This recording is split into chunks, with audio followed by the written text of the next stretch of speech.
أعوذ بالله السميع العليم من الشيطان الرجيم بسم الله الرحمن الرحيم إن الحمد لله نحمده ونستعينه ونستغفره ونعوذ بالله من شرور أنفسنا ومن سيئات أعمالنا من يهده الله فلا مضل له ومن يضلله فلا هادي له أشهد أن لا إله إلا الله وأشهد أن محمدا عبده ورسوله اللهم صل على سيدنا محمد وعلى آله وصحبه أجمعين يا أيها الذين آمنوا اتقوا الله حق تقاته ولا تموتن إلا وأنتم مسلمون يا أيها الذين آمنوا اتقوا الله وقولوا قولا سديدا يصلح لكم أعمالكم ويغفر لكم ذنوبكم ومن يطع الله ورسوله فقد فاز فوزا عظيما اللهم افتح علينا حكمتك وانشر علينا من خزائن رحمتك يا أرحم الراحمين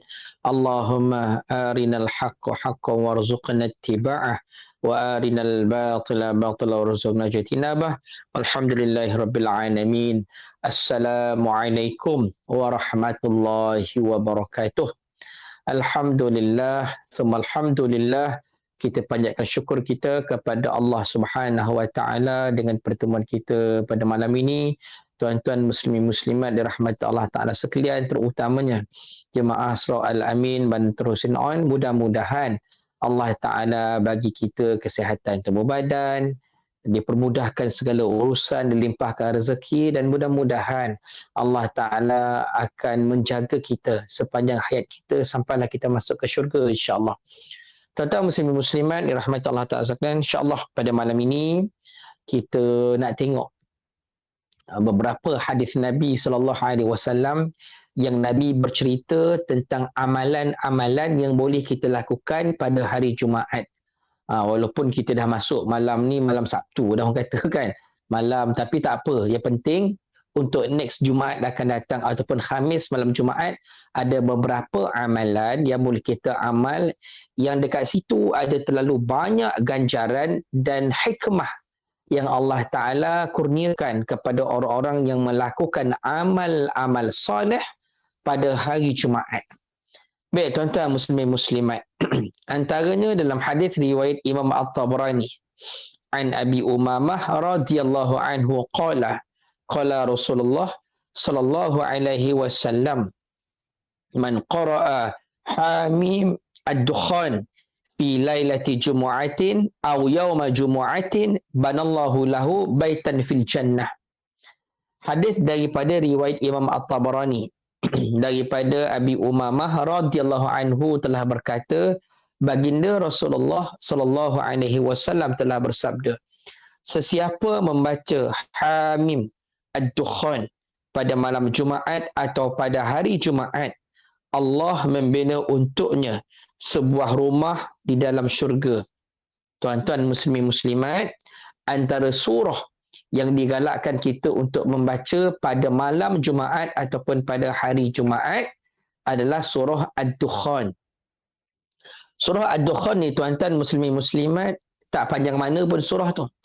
Okey, tetapi dari segi barakah ataupun keberkatannya, siapa yang membaca pada malam Jumaat ataupun pada hari Jumaat, Allah Ta'ala akan bina rumahnya dalam syurga. Sebab itulah hari Jumaat ni seboleh mungkin, okey, kita lapangkan kita daripada banyak urusan, okey, supaya kita boleh beramal seboleh-bolehnya dengan banyak amalan.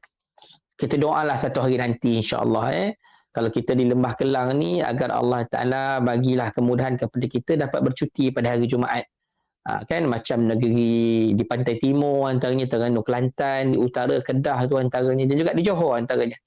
Negeri-negeri yang Allah Ta'ala yang telah ditetapkan cuti mingguan pada hari Jumaat. Okey, so kalau ada sahabat-sahabat yang bercuti pada hari Jumaat, apa kata hari Jumaat sibukkan dengan amalan-amalan selain daripada dengan kehidupan keluarga kita lah kan. Jangan pula sampai sibuk duk baca surah Ad-Dukhan sampai pemakanan anak isteri kita tak terbeli pula nanti. Tapi antara amalan yang boleh kita buat, kadang-kadang orang ni lapang je masa dia pun, ada je masa kan, bukan tak ada masa, tapi saja disibukkan dengan benda yang tak faedah, sampai benda yang sepatutnya dia patut buat dia tak buat. So apa kata? So hari Jumaat ataupun malam Jumaat, selain daripada baca surah-surah yang kita tahu, kita baca surah Ad-Dukhan. Kita cubalah beramal. Okay? Ini antara satu amalan yang boleh kita buat. Membaca surah Ad-Dukhan pada malam Jumaat ataupun pada hari Jumaat. Apalagi amalan yang boleh kita buat? Yang kedua daripada hadis riwayat Imam At-Tabarani juga, an Ibn Abbas radhiyallahu anhuma qala Rasulullah sallallahu alaihi wasallam, man qara'a as-surah allati yudhkaru fiha Ali Imran yaumal jumu'ah sallallahu alaihi wa malaikatuhu hatta taghib asy-syamsu. Daripada Ibn Abbas radhiyallahu anhu berkata, Rasulullah sallallahu alaihi wasallam bersabda, sesiapa membaca surah Ali Imran pada hari Jumaat, Allah dan para malaikatnya bersalawat ke atasnya sehingga terbenam matahari. Satu lagi surah, iaitu surah Ali Imran. Okey. Seterusnya, apa lagi amalan? Antaranya daripada Ubaidah ibni Al-Jarrah radhiyallahu anhu berkata, qala Rasulullah sallallahu alaihi wasallam, Rasulullah SAW bersabda, ma minas salawati salatun afdal min salatil fajri fi yaumil jumu'ah fil jama'ah wa ma ahsibu syahidaha minkum illa maghfurun lah. Rasulullah SAW bersabda, tiada solat yang lebih utama dari solat subuh pada hari Jumaat dalam jemaah. Sesiapa mendatanginya daripada kalangan kamu, diampunkan dosa-dosanya. Allahu Akbar. Tahniah yang setiap pagi subuh sentiasa melakukan solat subuh berjemaah di rumah Allah. So waktu lockdown PKP ni ada yang tak cukup 2 dos, tak dapat nak ke surau ke masjid sembahyang jemaah. Apa kata jemaah subuh dengan ahli keluarga? Okey, usahakan untuk solat subuh berjemaah bersama ahli keluarga. Apatah lagi kalau dilaksanakan pada hari Jumaat. Ini keutamaan hari Jumaat, tuan-tuan muslimin muslimat, yang disebut sebagai Sayyidul Ayyam. Okay, penghulu segala hari adalah hari Jumaat. Okay, istimewanya hari Jumaat siapa solat subuh berjemaah. Tersebablah sembahyang ni kena usahakan semua solat berjemaah. 5 waktu solat ni usahakan berjemaah. Apatah lagi solat subuh. Okay, dia boleh buat berjemaah sama ada di rumah. Nanti bila dah buka, dah boleh ke surau ke masjid, yang dah cukup 2 dos, datang surau masjid untuk solat subuh berjemaah. Antaranya, apa kata Nabi, Allah Ta'ala akan mengampunkan dosa-dosanya. Tuan-tuan muslimin muslimat, apa lagi yang terbaik yang boleh kita dapat daripada amalan kita kepada Allah? Tak ada lain, pengampunan saja daripada Allah. Siapa dapat keampunan daripada Allah, dia termasuk kelompok yang Allah Ta'ala redha. Bila Allah Ta'ala redha, dia ke syurga. Bila Allah Ta'ala sebut dalam Al-Quran, antaranya daripada dalam surah Ali Imran, ulaika jazauhum maghfiratum min rabbihim wa jannatun tajri min tahtihal anhar khalidina fiha wa ni'ma ajrul amilin. Mereka, siapakah mereka ini? Antaranya orang-orang yang memohon ampun kepada Allah. Wasari'u ila maghfiratin min rabbikum. Bersegeralah minta ampun kepada Allah Ta'ala. Mereka ini, kata Allah Ta'ala, adalah orang yang banyak ataupun cepat-cepat minta ampun bila melakukan dosa. Apa Allah Ta'ala bagi kepada dia? Jazauhum maghfirah. Allah bagi keampunan kepada orang yang mohon ampun kepada Allah. Wa jannatun tajri. Dan syurga yang mengalir tahtihal anhar, yang mengalir tajri tahtihal anhar, di bawahnya sungai-sungai madu, sungai-sungai arak daripada dalam syurga ini. Khalidina fiha, mereka kekal di dalamnya. Wa ni'ma ajrul amilin, dan inilah sebaik-baik nikmat ganjaran bagi orang yang beramal. Apatah lagi antara amalan yang dia buat, dia melakukan solat subuh berjemaah di rumah Allah Ta'ala. Dia dapat keampunan Allah Ta'ala. Dia dapat saja keampunan, artinya dia dapat redha Allah Ta'ala. Syurgalah untuk dia. Tuan-tuan, mulai besok, mulai bila-bila masa sahaja, Walaupun disebut tentang Jumaat, subuh Jumaat, apa-apa solat kita biasakan berjemaah di rumah Allah Ta'ala. Bahkan kita kena ingat dalam hadis yang lain, Nabi SAW pernah sebut. Apa kata Nabi? Kalaulah orang yang malas, yang suka ponteng solat itu tahu akan kelebihan solat subuh dan juga solat isyak berjemaah, pasti akan mendatangi rumah Allah walaupun dalam keadaan merangkak sekalipun. Hadis ni lagi dahsyat tuan-tuan. Hadis ini Allah sembunyikan pula ganjaran yang Allah sembunyikan bagi orang yang mendatangi rumah Allah untuk solat berjemaah subuh dan juga isyak. Bukan sahaja pada hari Jumaat, ini pada setiap hari. Tadi hari Jumaat, ini saya nak fokuskan lagi solat subuh. 2 solat subuh dan juga isyak. Kata Nabi, akan dia ni kalau dia tahu tentang kelebihan, merangkak pun datang ke rumah Allah. Sakit pun dah tak fikir dah, janji nak sembahyang subuh dekat rumah Allah Ta'ala. Kenapa? Sebab ganjaran yang Allah sembunyikan. Macam mana bentuk ganjaran? Wallahu a'lam. Mungkinkah ataupun mungkin satu hari nanti bila kita bertemu dengan Allah Ta'ala pada hari kiamat, kita nampak gunung-gunung emas di kiri dan kanan jalan. Mungkin itulah pahala-pahala yang Allah Ta'ala simpan untuk kita yang solat berjemaah subuh dan juga isyak di rumah Allah, yang akan diletakkan di Al-Mizan kita untuk diberatkan timbangan Al-Mizan. Kalau itulah hadiahnya, kalau itulah hadiah yang Allah nak bagi dekat kita, kata Nabi, merangkak apa sanggup kita datang. Allahu Akbar. Sebab tu tuan-tuan, antara solat yang kita kena usahakan untuk berjemaah subuh dan juga isyak. Kenapa subuh dan juga isyak tuan-tuan yang disebut dalam hadis? Sebab 2 waktu solat ni, waktu solat yang sangat jarang, yang tidak dihadiri oleh orang munafik untuk berjemaah di rumah Allah. Kenapa? Sebab munafik ini hanya akan datang ke masjid pada waktu siang, waktu cerah saja. Kenapa datang waktu cerah? Supaya dilihat oleh manusia. Orang tahu dia ni orang beriman lah kononnya. Munafik menzahirkan keimanan tapi hakikatnya kufur. Jemaah cuma pada waktu siang saja sebab orang nampak dia ke masjid. Tapi waktu gelap dia datang tak? Dia tak datang. Sebab itulah kalau kita ni nak berbeza dengan munafik, jangan hanya sembahyang zuhur dan juga asar, maghrib pada waktu di masjid saja. Datang semua waktu solat di rumah Allah Ta'ala. Satu, berbeza kita dengan munafik. Yang kedua, dapat ganjaran pahala yang kita takkan sangka-sangka kita akan miliki pada hari kiamat nanti. Tuan-tuan muslimin muslimat. Apa lagi amalan yang boleh kita buat pada hari Jumaat? Ingat balik Tadi yang pertama saya baca hadis. Pertama yang baca surah Ad-Dukhan. Yang kedua baca surah Ali Imran. Yang ketiga solat subuh berjemaah pada hari Jumaat. Ni yang keempat pula. Kalau siapa yang boleh buat nota, buat catatan nota. Okey, biar nanti siapa yang menonton, orang yang tak dapat nonton sekarang, nanti dia dapat tengok nota tu, dapat agak berjalan pahala kita. Amal-amal soleh kita dengan sebab kita buat nota pada malam ni insya-Allah. Apa lagi tuan-tuan hadis?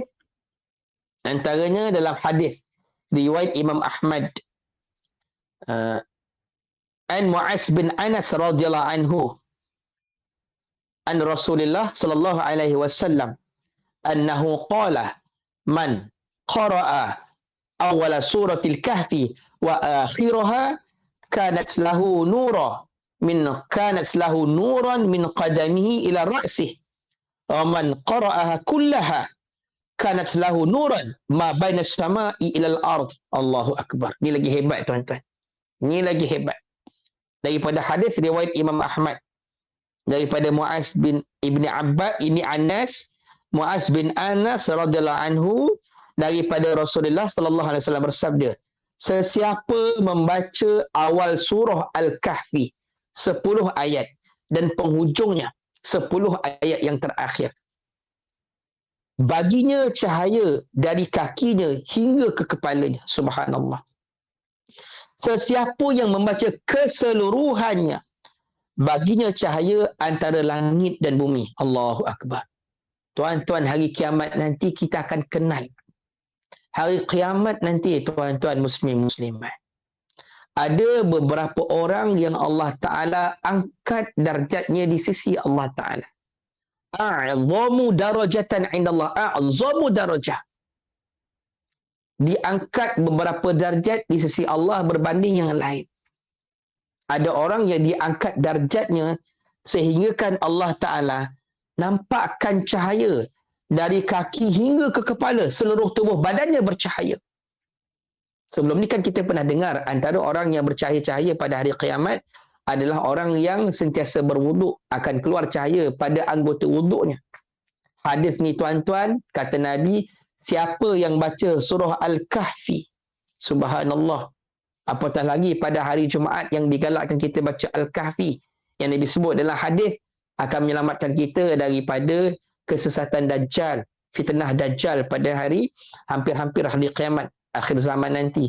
Yang ini hadis satu lagi, Nabi kata Allah akan angkat darjatnya bercahaya tubuh badan, seluruh tubuh badan dari kaki sampai ke kepala. Inilah hadiah bagi orang yang baca Al-Kahfi, walaupun 10 ayat terawal dan juga 10 ayat terakhir. Tapi Nabi sambung lagi, bagi orang yang boleh baca habis surah Al-Kahfi. Habis surah Al-Kahfi. Dia boleh habis surah Al-Kahfi keseluruhan habis. Baginya cahaya antara langit dan bumi, subhanallah. Antara langit dan bumi. Cahaya mengelilingi dia pada hari kiamat. Cahaya yang tak dapat nak digambarkan. Orang ini berjalan pada hari kiamat. Pembaca-pembaca Al-Kahfi pada setiap hari Jumaat. Dia berjalan pada hari kiamat. Orang melihat cahaya pada seluruh tubuh badannya mengelilinginya antara langit dan bumi. Kalau dah itulah yang dia miliki pada hari kiamat, bukankah syurga untuk dia? Bagi orang beriman saja yang mampu sebenarnya, yang boleh istiqamah baca Al-Kahfi setiap hari Jumaat. Mudah-mudahan tuan-tuan, kitalah yang termasuk dalam kelompok orang ini, insya-Allah. Mudah-mudahan kitalah orangnya. Apalagi tuan-tuan amalan pada hari Jumaat? Daripada hadis riwayat Abu Ya'la Al-Mawsili an Abi Sa'id Al-Khudri radhiyallahu anhu annahu sami'a an-nabiy sallallahu alaihi wasallam yaqul khamsun man amilahuna fi yaumi katabahu Allah min ahli al-jannah man shama yaumil jumu'ah wa raha ila al-jumu'ah wa syahida janazah wa i'taqa raqabah. Daripada Nabi, daripada Abu Sa'id Al-Khudri berkata bahawa beliau mendengar Nabi sallallahu alaihi wasallam bersabda, 5 perkara sesiapa yang mengamalkannya dalam sehari, Allah menulisnya dari kalangan ahli syurga. Yang pertama, sesiapa yang berpuasa pada hari Jumaat. Okey, yang berpuasa pada hari Jumaat. Berkebetulan hari Jumaat itu jatuhnya puasa hari putih contohnya. Ataupun hari Jumaat itu jatuh puasa hari Arafah katakan. Dengan syarat hari Jumaat mesti diiringkan sama ada hari sebelumnya ataupun sehari selepasnya. Contohnya puasa pada hari Khamis dan Jumaat ataupun Jumaat dengan Sabtu. Kenapa? Sebab orang Yahudi berpuasa pada hari Jumaat dan kita nak berbeza dengan Yahudi, kena iringkan puasa sebelum ataupun selepasnya. Yang kedua amalannya adalah orang yang pergi solat Jumaat. Awal waktu dia pergi solat Jumaat pada awal waktu. So hari Jumaat usahalah seboleh mungkin awal waktu datang solat Jumaat. Yang ketiga menghadiri jenazah. Yang keempat membebaskan hamba. Dan dalam riwayat lain mengatakan menyaksikan pernikahan. Dan dalam riwayat Muslim mengatakan memberi makan kepada orang fakir miskin. Siapa yang buat 5 amalan ini kata Nabi adalah orang-orang yang Allah Ta'ala tulis baginya sebagai ahli syurga. 5 amalan. Termasuklah amalan pada hari Jumaat, mendatangi rumah Allah bersolat Jumaat, datang pada awal waktu. Usahakan tuan-tuan muslimin muslimat. Usahakan bagi orang yang dapat untuk solat Jumaat. Rupa-rupanya masa COVID-19 ni tuan-tuan, memang Allah Ta'ala, apa yang Nabi sebut tentang datang awal ke masjid, berlaku pada hari ini. Dulu masa kita bekerja, masa tu jelah lockdown dekat, masa tu jelah belum lockdown lagi kan. So kita dekat office. Dan bila tak ada syarat untuk datang ke rumah Allah, kita leka. Datang pun lambat. Hari ini, bila nak datang ke masjid ni, kena cukup 2 dos. Kena pula cukup 2 dos. Mesti pula datang tu pula, kena ada, buat ada rotation pula. Ikut turn. Barulah kita tahu yang Nabi sebut hari itu, yang Nabi sebut 1400 tahun yang lepas, suruh datang awal ke masjid, berlaku pada hari ini. Allahu Akbar. Lama Nabi sebut, hari ini barulah orang berebut. Dan kita harap tuan-tuan, bila satu hari nanti kita dah boleh solat berjemaah seperti biasa, rapat-rapat, solat Jumaat, kita teruskan dengan datang awal ke masjid. Jangan dilewat-lewatkan solat Jumaat. Datang ke masjid pada hari Jumaat. Okey, ini antara amalan. Apa lagi yang boleh kita buat pada hari Jumaat? Antaranya hadis sahih daripada riwayat Imam Ahmad.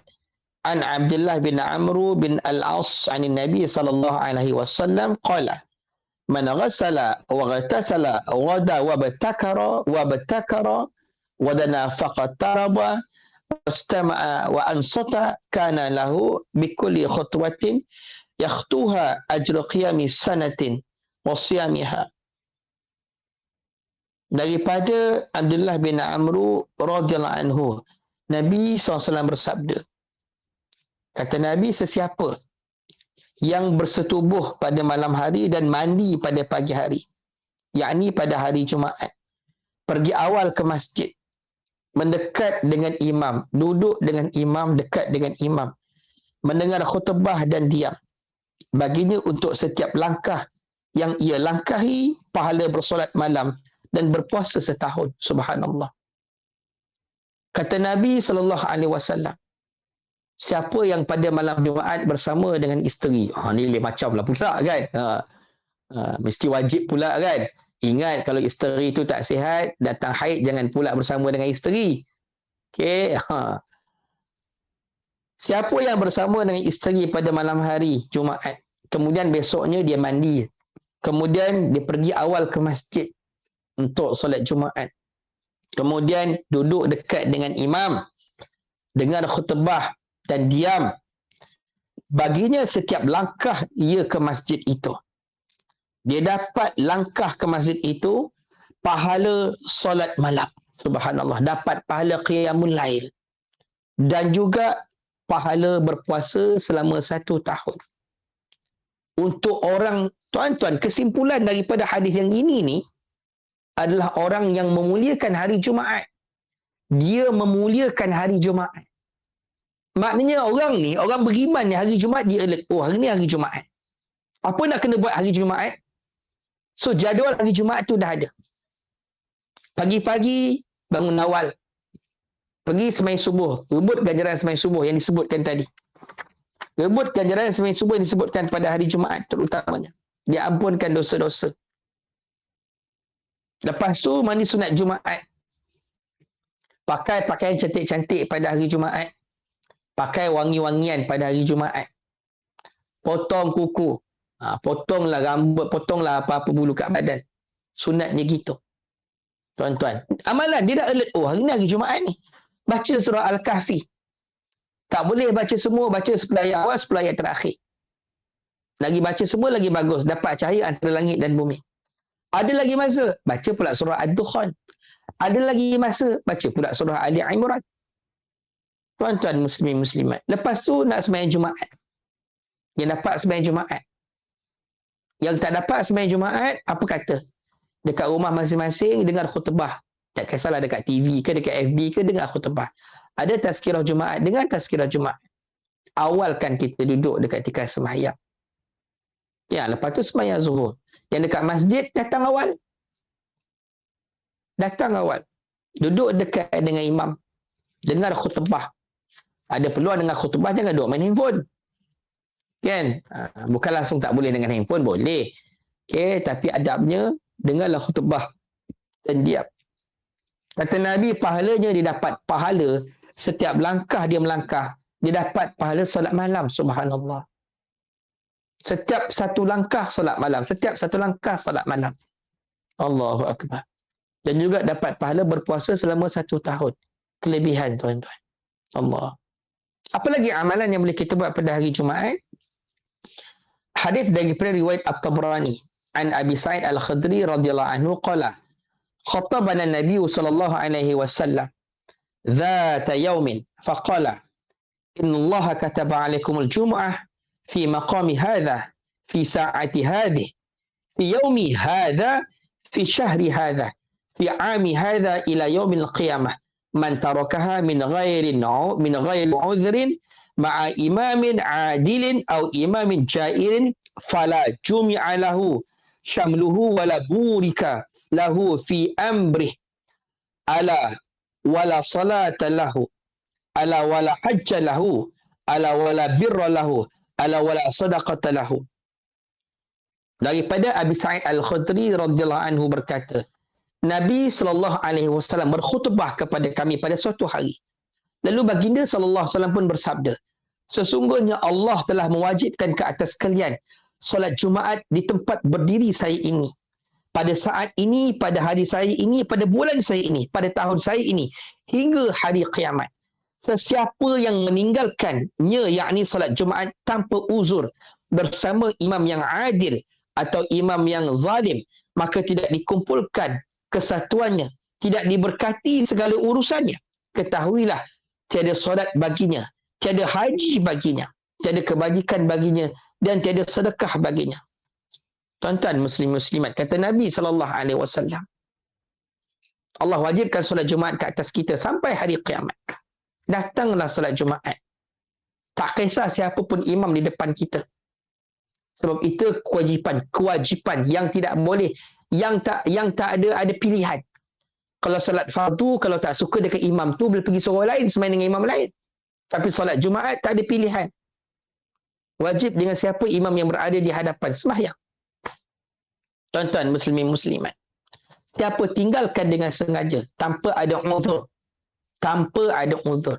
hari ini ada keuzuran, bila pandemik ini ada keuzuran bagi orang yang tidak kemampuan. Tapi kita kena ingat, uzur tak uzur sekalipun, kita kena usaha untuk nak pergi solat Jumaat. Tak dapat, cerita nombor dua. Ada orang langsung tak ada usaha, alah bagilah orang lain, tunggulah. Tak ada usaha, berdosa. Solat Jumaat ni wajib. Kalau ada Google Form masuk, Google Form tu isi. Dapat tak dapat, cerita nombor dua. Yang penting pergi urusan. Mesti ada usaha untuk uruskan kita punya solat Jumaat. 12.30 tu datang. Kalau kata kerja cepat habis cepat, datang awal lagi nak dapatkan tempat. Kalau dah sampai dekat pagar dah tutup, tak apa, dah usaha. Ni langsung tak nak usaha. Dosa tuan-tuan. Sebab tu kena usaha. Jangan take for granted. Alah nanti ada orang mesti ramai tu, mesti tak dapat punya. Salah macam itu. Usahakan dahulu.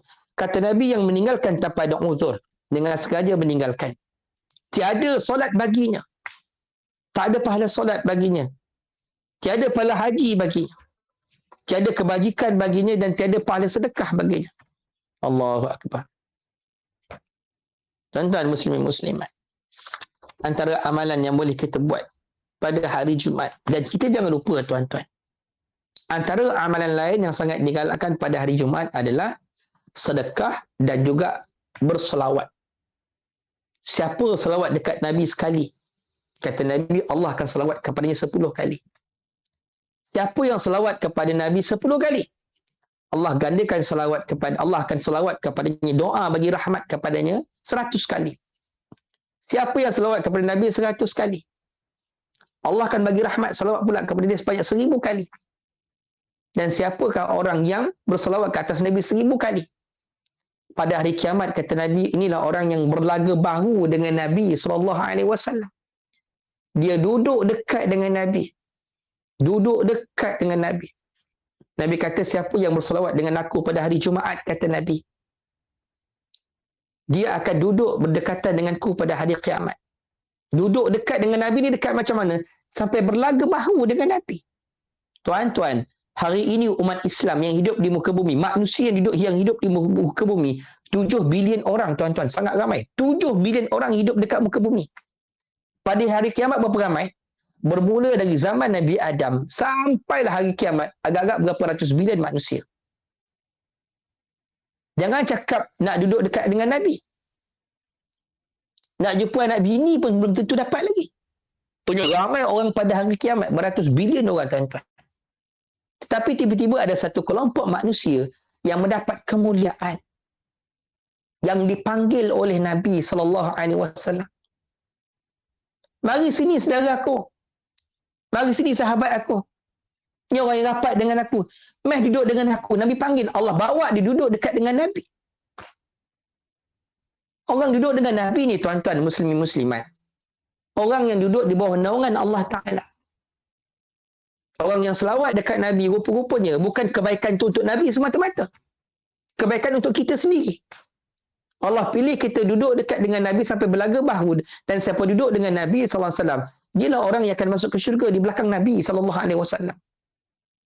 Nabi sebut dalam hadis, wa'adani Rabbi ayyudkhilal jannah min ummati 70,000 la hisaba alaihim wa la azaba. Tuhanku berjanji, kata Nabi, Allah janji dengan aku.